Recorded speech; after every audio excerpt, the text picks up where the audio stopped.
Hey everyone, this is Tom from MonTac here, and this is the Rookie Radar for the October 2022. It's a new video series we'll be doing, and joining me basically will be the former pro champion Apoc here, and former rookie champion Minismoke. We'll be going through all of the rookie matchups over the last month, and looking over and seeing which rookies we feel deserve to be at the top, and which ones we feel have a lot of potential. So it's basically just looking through.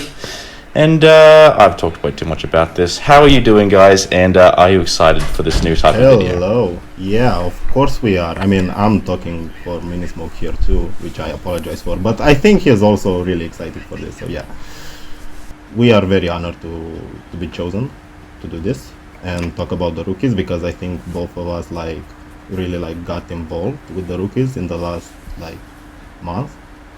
So thank you. Yeah, I mean, you've done some practice sessions with some, and of course Minismokes at every match, so it was a pretty easy decision to make, I'm not going to lie. But let's have a look at our very first rookie. I think I'll take the very first one here. And my pick for Rookie Radar is going to have to be Vask Anatomy. This player is obviously 2 wins, 2 losses, still very new, but displays a lot of incredible qualities, and especially someone you could definitely see the temperament, especially when they have matches that don't go necessarily their way. They don't panic, they don't stress, they're more just kind of letting it play out and figuring out whether there's any way they can make it back. Their only losses come to the same player, which is Twilight Alicorn, now a pro player. So there's not really too much to be upset about in terms of losses at this point. They run a very interesting deck, which I believe is currently pure rogues. Now, of course, in the current meta, we can see that rogues are doing incredibly well. Obviously, we just had a rogue champion. They've got a lot of different tools to themselves, and I feel like at this stage, Vask Anatomy is looking incredibly dangerous. They're entering a contender match against Twilight's brother. So if we can get if Vask Anatomy can get through this matchup, get to the title once again, they just missed out previously, but if they can get to the title this time and actually take it, I feel like they've got a really good chance of not doing too badly should they proceed to the pros, especially with their deck choice.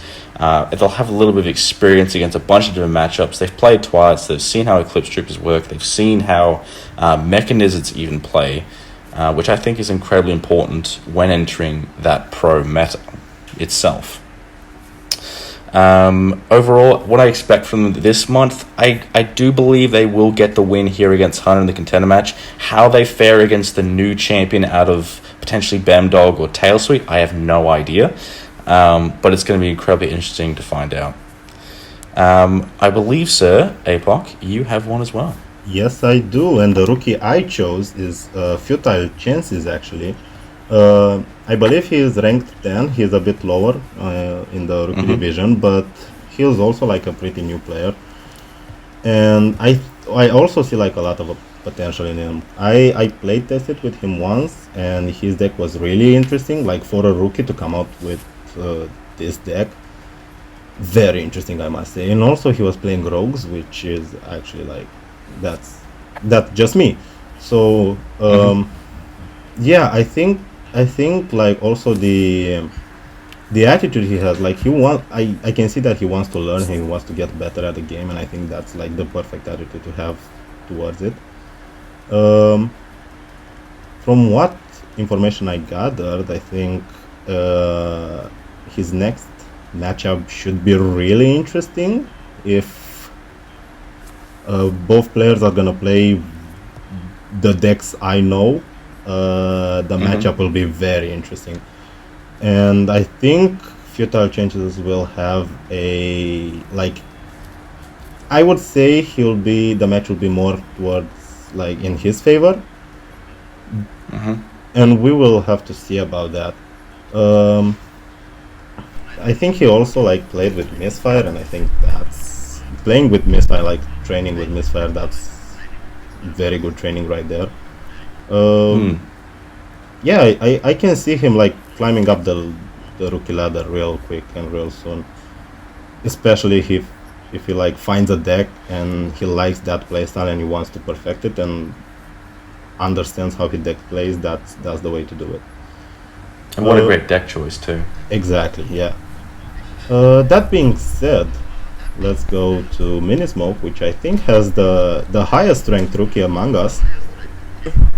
Yes, indeed. Oh, hello everyone. So my rook here, I picked Bandog because I was with him from the start when he enters the competitive environment. So I know a lot about him. So my pick is because he was from the get-go. He already picked a very difficult, not difficult, but a intermediate to difficult deck that is Sky Soldiers. So like there's a lot of times and calculation need to do to juggle their specialties. But from the get-go, he already started with a really aggressive deck. But I don't know from what kind of card games comes from.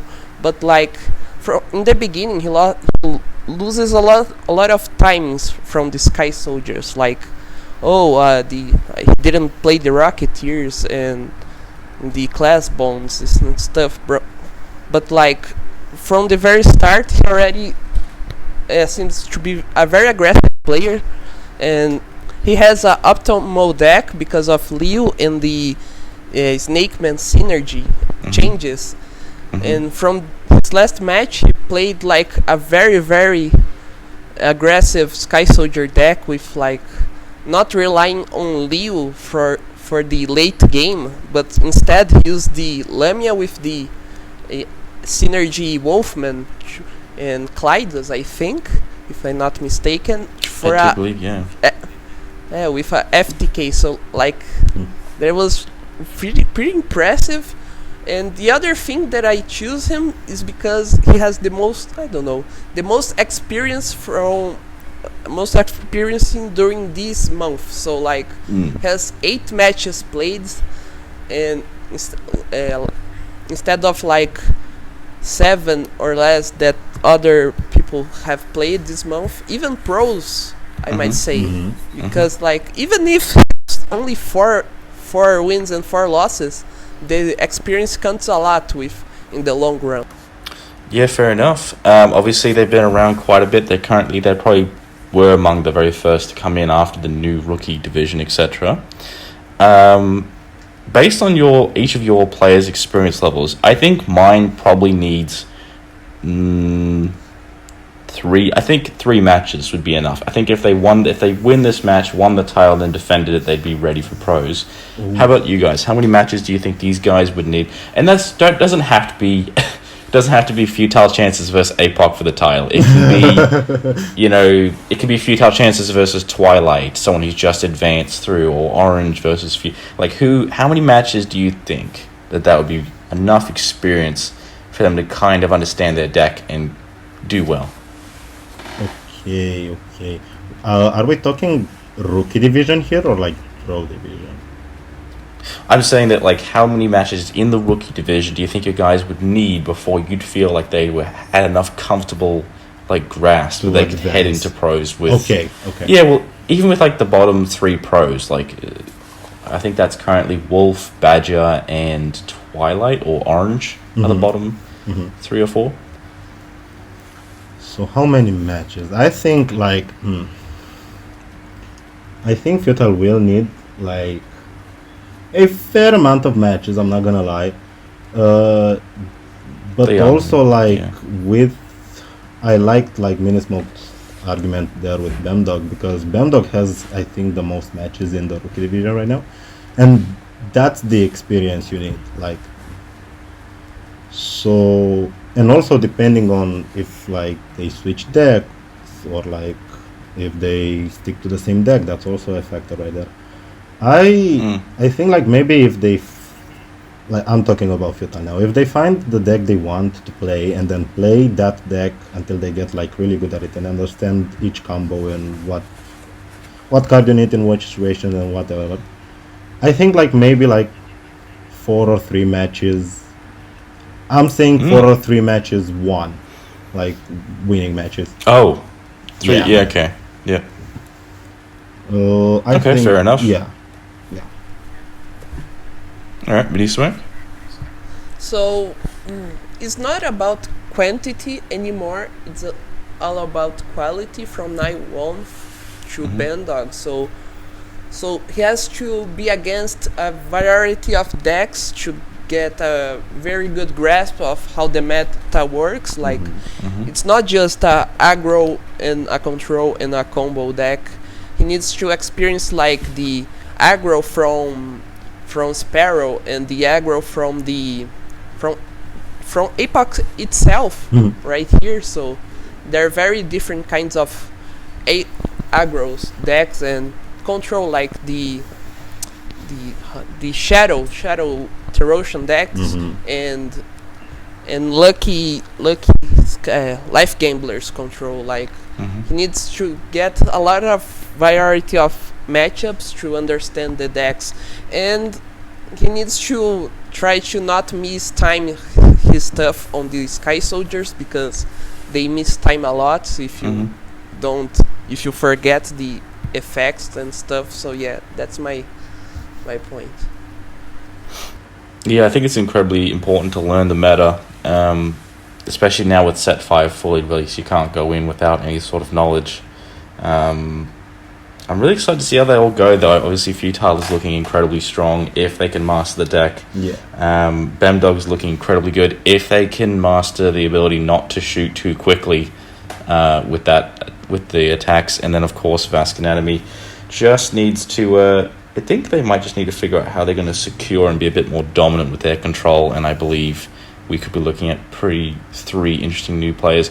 What will be interesting also is, do these picks remain to be your picks in the new month? Whether we see Bemdog advance through, Vask Anatomy advance through, or even if we see Futile repeat with Apoc, who knows? But thank you guys for coming on and giving your thoughts. It is great to have you on, and we will see you all at the next Rookie Radar new series. Let us know what you thought about it in the comments or the Discord. Have a great day, everyone. This has been Tom, Minismoke, and Apoc. See ya. See ya.